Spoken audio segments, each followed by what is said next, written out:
just 7 months, I've gone from knowing absolutely nothing about Amazon FBA to doing over $100,000 in monthly sales. And no, this isn't going to be another one of those guru videos where I just tell you how easy it is. I just want to share my honest experience about starting and running this business model and what I wish I knew when I first started. And before we jump into this video, I'm going to show you guys my actual Amazon seller dashboard so you can see what it looked like from the point where I first started, how it looked after my first few months, and then where it's at today. So I was reselling for a while back in college, but I started this new account back in May of 2023. So you can see I have my dashboard pulled up here, and I have it set to April 1st, 2023 to May 1st of 2023, which is right before I started my new Amazon account. So now I'll go to May 15th, which is the date that I started this new account. And I'll go towards the end of May. So in the first couple weeks that I started this business, I did just $2,000 in revenue the first 2 weeks. And now I'll kind of show you guys what I did in the first 3 months. So I'll go out to August of 2023. And you can see that I did let's refresh it, about $81,000. That was in the first 3 months of me running this business full time. And then I'll go out to a year since I started back in May of 2023. And you can see as I refresh it up here, you can see that I've done about $1.5 million in total sales in the past year running this business. That comes out to around 48,000 total units that I've sold on Amazon. So by the time you're watching this, it's probably January of 2025. And my team and I are doing anywhere from $100,000 to $200,000 per month on Amazon.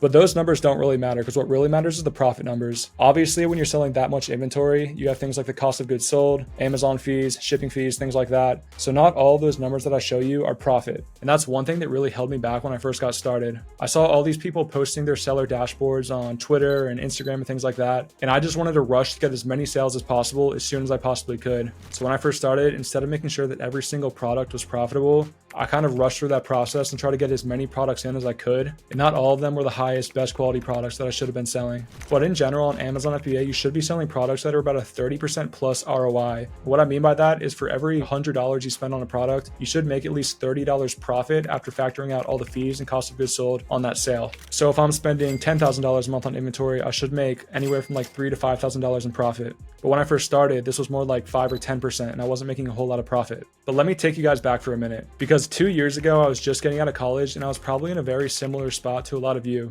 I was applying for jobs. I had been working jobs that I didn't really like, and I'd always wanted to start making money online and start my own business. I just never knew how to or what business I should get into. And I tried so many different things. I didn't really know what to choose from. I tried drop shipping, I've tried investing in stocks, and I've tried crypto, and I tried starting my own agency. And none of those really worked as well as I wanted them to. But the moment that really made a big difference for me was when I found one of my friends that had actually been running this business model himself. So even though my friend wasn't doing any crazy numbers, just going in and being able to see him actually make sales and make money with his business model made me think like, hey, if this person can do it and all these other people can do it, why can't I, right? And what I liked about this business model is I didn't have to have my own brand. I didn't have to make my own website. And I didn't really have to talk to people either. I could just do this all on my computer. So I thought, I'll go ahead and give this a shot, right?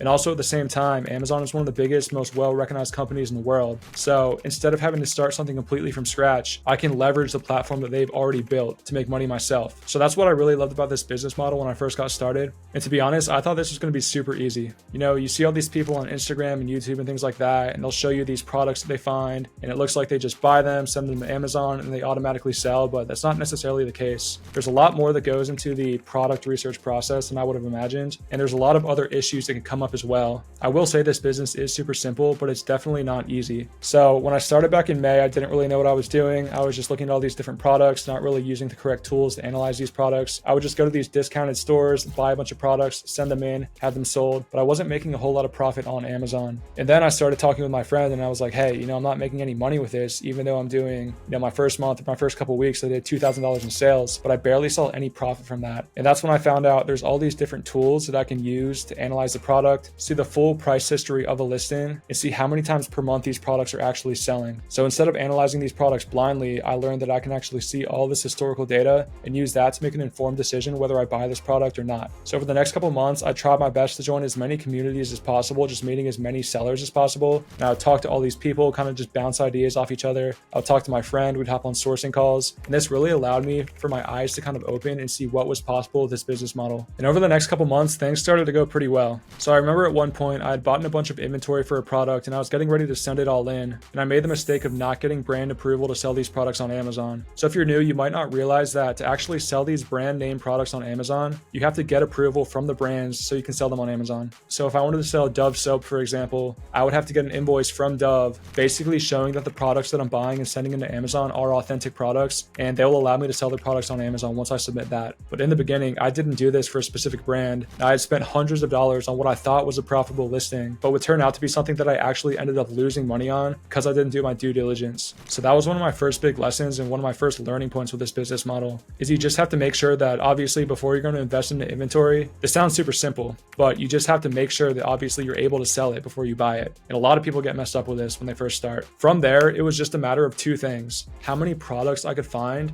and how much money I had to put into these products. Because ultimately, the more money you have to put into products, the more inventory you can buy, which means you can sell more inventory and you'll make more money. And as someone who was just coming out of college, I didn't have that much money to my name saved up that I could just dump into these products. So I remember I got up one day and I was like, I need to make this work. I'm going to make so much money if I can just get access to more capital. So I went to the bank. So I had my LLC, I had all my papers. I walk into Chase Bank and I tell the guy there, I'm like, yo, I want to get the biggest possible loan that I can so I can put it into inventory for my Amazon business. And the guy kind of looks at me and he's like, I don't know if that's the best thing you should be doing right now. So we were talking for about 30 minutes and eventually he proposed to me that I could just get a 0% APR credit card, meaning that I would get a credit limit of about 30 to 40K that I could just put into inventory using this credit card. And then once I sell out of it, I'll just take that money, pay the credit card off, and then repeat that process over and over. And that's exactly what I did. So I got approved for the credit card, and luckily I had pretty good credit previously, so that helped a lot. But ever since that moment, that really allowed me to scale up my business to the numbers that I'm doing now. And along this process, obviously I tried a bunch of different things. I tried a bunch of different tools, but I started to learn just to keep it simple and only use a select few tools that really make a difference in my business. So I tried different AI tools that didn't really work out, and I finally came to the conclusion that the only real tools you need are Keepa, SellerAmp, and RevScout, which I have linked down in the description here. And using those three tools, you can analyze products, see all of their historical data, and somewhat automate your sourcing process. So I just kept it simple. I stuck with one strategy rather than trying to source products a million different ways, just focus on one thing. And doing that, I got better and better and better, and eventually scaled my business up and started outsourcing some of that work. So as I showed you earlier, after this happened, the first month I did about 2K. The month after that, I did about 17K. The next month after that, I did about 30 or 40K. And then it just kept going up from there. And as I started to grow, I realized that more problems started coming up. Obviously, and to do that much revenue each month, I had to have all these different product listings on my store, which just led to more logistical issues. So I started looking into tools, and I had to focus on things like accounting more and just managing my listings that I was already selling on, meaning repricing them and just making sure that they're selling, which I eventually outsourced as well. So from month 1 to month 3, I went from just doing this myself right after college to having a couple of virtual assistants that worked under me that helped me with the product sourcing process and much more money to put into this product inventory. And for those of you who are new and curious about how I started finding a lot of my products when I was first getting started, I have another video on that, but basically the process involves looking at my competitors, seeing what they're selling, and then selling similar products to them. This is called reverse sourcing, and there's plenty of videos on YouTube about that, but in my opinion, that's the best way to get started if you're new. So for the first 4 to 5 months that I was doing this, I was having all these products shipped to my parents' house, where I was labeling them, prepping them, and then sending them off to Amazon. And by the 4th or 5th month, where I was doing about 40 to 50K in revenue, I would have literally hundreds of boxes come to my house every month. And I'd be carrying like 10, 50-pound boxes into UPS every single day. And it wasn't really efficient at all, and I was spending hours a day prepping these products. And this is when I moved my business into a warehouse and hired a team to manage all of my inventory for me. So after about the 5th month, I had pretty much everything automated, from the product sourcing to product management. So all I had to do was just go in, buy these products, and then the rest was covered for me. And that's basically the same thing that I've been doing ever since I got that warehouse. I started getting access to even more capital, buying more inventory, getting on more listings, and really just growing my business as a whole. So now, after month 7, I'm only spending about an hour or 2 daily on this business, about an hour every day just buying new inventory, and about 30 minutes to an hour managing existing inventory and just speaking with my team. So if you're looking to get into an online business or Amazon FBA specifically, here are some realistic expectations that you can take from this video. Getting started can be relatively cheap. You can start with about $1,000 or more, but really to make more money, you'll have to access more capital to put into inventory because you can only make money by spending money. The ongoing operational costs aren't really that bad. The total of all the tools I use are about $100 per month. And obviously I pay my team as well, but you don't have to have a team when you first get started.